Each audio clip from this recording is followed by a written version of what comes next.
తెలంగాణ రాష్ట్ర వ్యాప్తంగా పట్టణ ప్రాంతాలను అభివృద్ధి చేయడమే లక్ష్యంగా ఇటీవల ప్రభుత్వాలు అధిక నిధులు విడుదల చేస్తూ పట్టణాభివృద్ధిని అభివృద్ధి దిశలో నడిపించడానికి ప్రయత్నాలు కొనసాగుతున్న పరిస్థితి. ప్రస్తుతం నాగర్ కర్నూల్ పట్టణ అభివృద్ధి కోసమై ఇక్కడ అధికారుల పనితీరు, అటు ఉన్నటువంటి మున్సిపల్ కమిషనర్ నాగిరెడ్డి గారు ప్రస్తుతం మనతో ఉన్నారు. వారితో మాట్లాడి మరిన్ని విషయాలు తెలుసుకునే ప్రయత్నం చేద్దాం. సార్ చెప్పండి.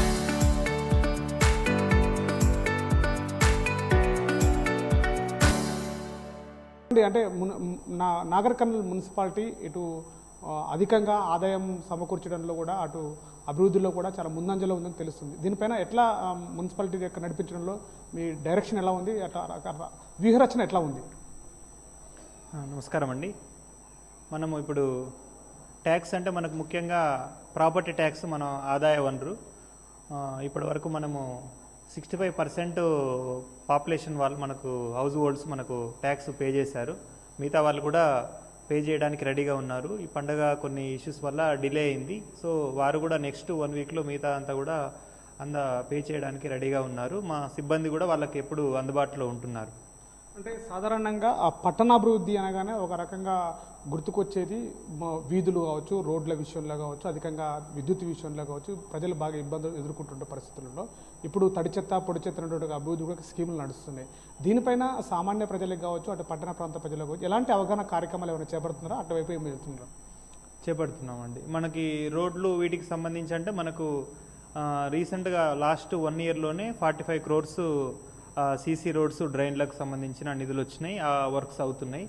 వాటితో పాటు మనము కొత్తగా ఈ శానిటేషన్ గురించి మనము ఒక 2 ట్రాక్టర్లు కొనుగోలు చేయడమైంది. మరియు ఈ డ్రైనేజ్ క్లీనింగ్ గురించి జెట్టింగ్ మిషన్ కొనుగోలు చేయడమైంది. వీటన్నిటి ద్వారా కూడా కొంచెం మనకు కంప్లైంట్స్ లేకుండా 100% డోర్ టు డోర్ జరిగే విధంగా మనము ప్లాన్ చేసుకుంటున్నాము. మనకున్న ఆటోస్కి, ట్రాక్టర్స్కి అన్నిటికి కూడా మైక్ సెట్లను పెట్టుకొని కూడా ప్రజలకు అక్కడ రాగానే అది చెత్తబండి వచ్చిందనే విషయాన్ని తెలియజేస్తూ తడి పొడి చెత్త వేరు చేయాలని చెప్పి మెసేజ్లు కానీ, ఇంకా మన వేరే సామాజిక అంశాలు కానీ, వ్యాధులకు సంబంధించినవి కానీ, వీటన్నిటికి కూడా మనం ఎప్పటికప్పుడు వాటి ద్వారా తెలియజేస్తున్నాం ప్రజలకి. అంటే పట్టణ ప్రాంత ప్రజల్లో చాలామంది ఎక్కువగా ఎడ్యుకేటెడ్ పీపుల్స్ చాలా ఉంటుంటారు. సామాన్య ప్రజలు అన్ఎడ్యుకేటెడ్, అక్షరాస్యత తక్కువ ఉన్నటువంటి వాళ్ళు ఎక్కువ ఉంటారు.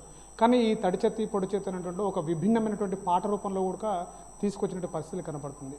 అది ఈ నేపథ్యంలోనే అంటే పట్టణ ప్రాంత ప్రజలకి ఇంకా అభివృద్ధి వైపు నడిపించడానికి ఏమైనా సూచనలు ఉంటుంటాయా? అట్లా ఏమన్నా ఇంకా మార్పు రావాల్సిన విషయాలు ఏమైనా ఉన్నాయా? ఉందండి. అంటే కంప్లైంట్ మెకానిజం కొంచెం ఇంప్రూవ్ చేసుకోవాలి. ఏంటంటే మనకి ఏమైనా రాకపోతే వెంటనే దాన్ని మున్సిపాలిటీలో శానిటరీ ఇన్స్పెక్టర్ ఉంటారు, జవాన్ ఉంటారు, మున్సిపల్ కమిషనర్ ఉంటారు. వీళ్ళందరి నెంబర్లు కూడా అందుబాటులో ఉంటాయి. ఏదైనా రాకపోతే వాళ్ళకు కాల్ చేసి వెహికల్ పంపమని చెప్పడం అనేది జరగాలి. కాకపోతే కొన్ని సందర్భాల్లో ఏంటంటే మనకు అదే వెహికల్ ఏదైనా కారణాల వల్ల లేట్ అయినా కానీ, వాళ్ళ time, office timing, vehicle timing match కాకపోయినా కానీ, దాన్ని కొంతమంది అనేది చెత్తని బయట ఊరి బయట ప్రదేశాల్లో ఖాళీ ప్రదేశాల్లో పడేయడం జరుగుతుంది. దీనివల్ల ఇబ్బంది అవుతుంది. సో వాళ్ళు ఏ ఫిర్యాదు అయినా మన కార్యాలయానికి ఫోన్ ద్వారా కానీ, వాట్సాప్ ద్వారా కానీ మనకు తెలియజేస్తే మనం 100% వాళ్ళకు సర్వీస్ ఇస్తాం. అదే వాటర్ సప్లై, స్ట్రీట్ లైట్ విషయంలో కూడా మనకు సేమ్ మెకానిజం, మనకు టైం టు టైం మనకు కంప్లైంట్లు వస్తుంటే మనం ఫీల్డ్లో వెళ్ళి చేయడానికి వీలవుతుంది. అంటే గతంలో ఉన్నటువంటి మున్సిపాలిటీల్లో కన్నా ఇప్పుడు మున్సిపాలిటీలో గతంలో జరిగినటువంటి ఆదాయం ఏదైతుందో కొద్దిగా దుర్వినియోగం జరిగినటువంటి గతంలో ఆరోపణలు ఎదుర్కొన్నటువంటి పరిస్థితి. మీరు వచ్చిన తర్వాత అలాంటి ఏమైనా అవకతవకలు జరగడానికి ఏమైనా అవకాశాలు కనబడుతున్నాయి? అట్లాంటి వెనపైన ఏమైనా చర్యలు తీసుకుంటున్నారు మీరు? అట్లాంటిది ఏం లేదండి. అది కొంచెం ఓవర్లుక్లో జరిగింది. అది యాక్చువల్గా కింది లెవెల్లో ఒక ఆపరేటర్ దగ్గర మనము ఇక్కడ సైన్ చేసిన దానికి, బ్యాంకుకు పంపిన దానికి కొంచెం ఆ డిఫరెన్స్ వల్లనే కొంచెం మనం పెద్ద మొత్తంలో అది జరిగింది. దాని మీద కూడా ఒక కలెక్టర్ గారు కూడా రెవెన్యూ రికవరీకి ఆదేశించడం జరిగింది సంబంధిత వ్యక్తుల నుంచి కూడా. ఇప్పుడు దానివల్ల కూడా మున్సిపాలిటీలో అలర్ట్ అయ్యి ఓన్లీ శాలరీస్ విషయంలో కాదు, అన్ని విషయాల్లో కూడా పకడ్బందీగా ఎలాంటి నిధులు దుర్వినియోగం కాకుండా మనం ప్లాన్ చేసుకుంటున్నాము, చెక్ చేసుకుంటున్నాం ప్రతిదీ కూడా.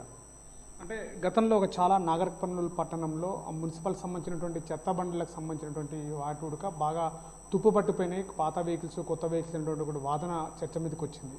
ఇప్పుడు ప్రస్తుతం అది చర్చ ఇంకా దాని సమస్య పరిష్కారం అయిపోయిందా? ఇంకేమైనా రూపం రాబోయే రోజులు ఎలాంటివి ఏమన్నా ఉన్నాయా? ఇప్పుడు ఎలాంటిది లేదండి. మనకు దాదాపుగా ప్రతిరోజు మనం వెహికల్స్ పంపడం జరుగుతుంది. ఈ కొత్త వెహికల్స్, ట్రాక్టర్స్ తీసుకున్నాము. ఉన్న ఆటోస్ కూడా మనం ఇప్పుడు ఏంటంటే సింగిల్ డోర్ ఉండేది, ఆ డబల్ డోర్ చేసుకున్నాము. ట్రాక్టర్స్ కూడా సింగిల్ డోర్ ఉండేది, డబల్ డోర్ చేసుకున్నాం.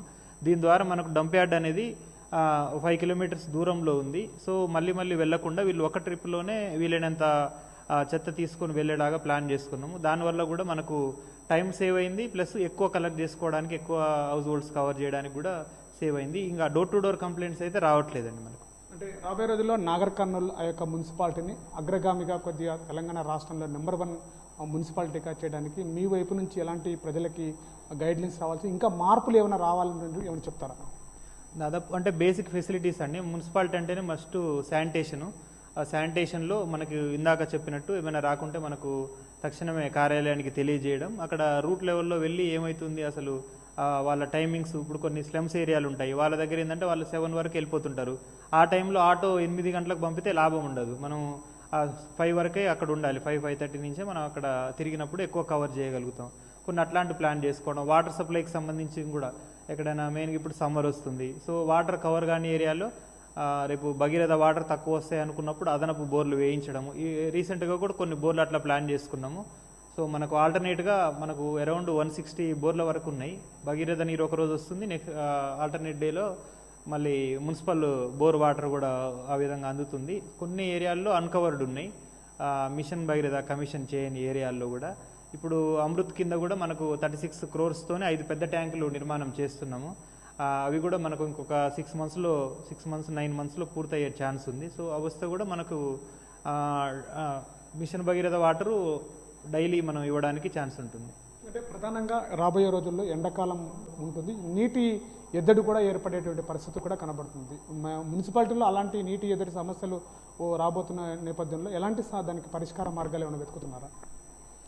అంటే మనకు మున్సిపల్ బోర్లు ఉన్నాయండి. అంటే ఈ 9 monthsలో కూడా ప్రాబ్లం రాలేదు. మొన్న మిషన్ భగీరథ వాళ్ళు ఒక దగ్గర రిపేర్ చేస్తుంటే మన బ్రిడ్జ్ దగ్గర ఒకసారి 3 days మళ్ళీ 3 days ఈ విధంగా వాటర్ గ్యాప్ వచ్చింది. ఆ టైంలో మనం బోర్ల ద్వారా కంప్లైంట్ చేసాం. చాలా తక్కువ కంప్లైంట్లు వచ్చినాయి పండగ సీజన్ అయినప్పటికి కూడా. సో అంటే ఆల్టర్నేట్గా వేరే ఏదో ఒక వాటర్ అయితే అందుతుంది. ఇంకోటి మన ఇప్పుడు కొత్తగా కౌన్సిల్ వచ్చింది, వారు కూడా కొన్ని అంటే ఇట్లాంటి ఇష్యూస్ మా దృష్టికి తెస్తున్నారు. కొత్త బోర్లు కావాలని చెప్పి, లేకుంటే ఆల్రెడీ ఉన్న బోర్లని ఫ్లషింగ్ చేయడము, మోటార్లు పెట్టుకోవడం, స్టార్టర్లు పెట్టుకోవడం, ఇట్లాంటి కంప్లైంట్లు కూడా మేము కూడా అవన్నీ కౌన్సిల్లో పెట్టుకున్నాం. నెక్స్ట్ వీక్ కౌన్సిల్ మీటింగ్ ఉంటుంది. ఇప్పుడు ఈ టైం బీయింగ్ మేము అన్ని కూడా అవన్నీ ఏర్పాటు చేస్తున్నాం, బోర్లన్నీ రిపేర్లు చేసుకుంటున్నాం.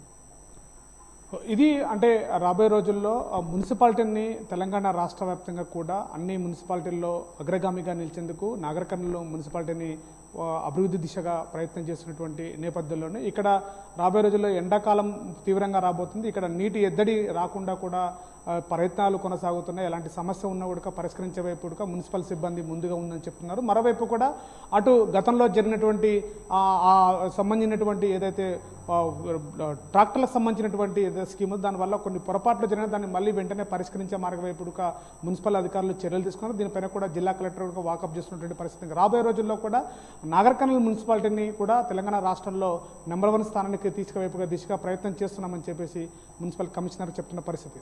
కెమెరా పర్సన్ నర్సింగ్తో శివాజీ, RTV, నాగర్ కర్నూలు జిల్లా.